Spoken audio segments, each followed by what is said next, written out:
లడ్డూ ప్రసాదం కల్తీ పాపంలో కీలక పాత్ర నాటి టీటీడీ చైర్మన్ వైవి సుబ్బారెడ్డిది. ఆయన పాత్రకు సంబంధించిన ఆధారాలు ఒక్కొక్కటిగా బయటపడుతున్నాయి. సుబ్బారెడ్డి పీఏ ఖాతాల్లో కోట్లాది రూపాయలు జమ అయిన విషయం వెలుగులోకి రాగా 2020లో టీటీడీకి నెయ్యి సరఫరా నిబంధనలను అడ్డగోలుగా మార్చిన విషయం తాజాగా బయటపడింది. అప్పట్లో టీటీడీ చైర్మన్ గా సుబ్బారెడ్డే ఉన్నారు. బోర్డులో ఆయన చెప్పిందే ఫైనల్.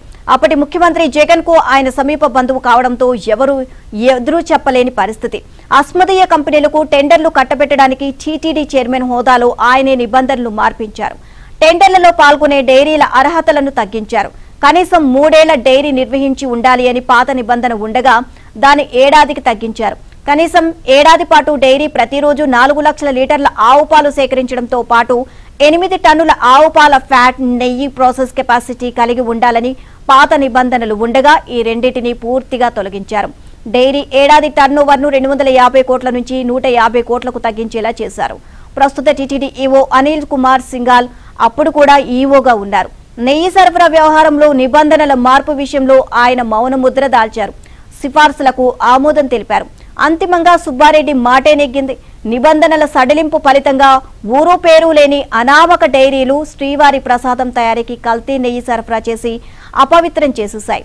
మాస్టర్ ప్లాన్ లో భాగంగానే కల్తీ నెయ్యి దందా చోటు చేసుకుంది. కూటమి ప్రభుత్వం వచ్చాక విచారణలో నాటి అక్రమాలు వెలుగు చూస్తున్నాయి.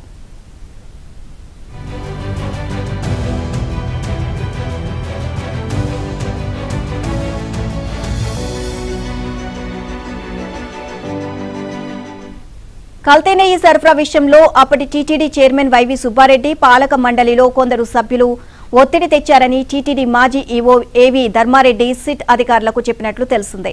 వాళ్ళు చెప్పినట్లు నడుచుకోవాలి అంటూ ఉన్నత స్థాయి నుంచి ఆదేశాలు వచ్చాయని, దాంతో మిన్నకుండిపోవాల్సి వచ్చిందని వెల్లడించినట్లు సమాచారం.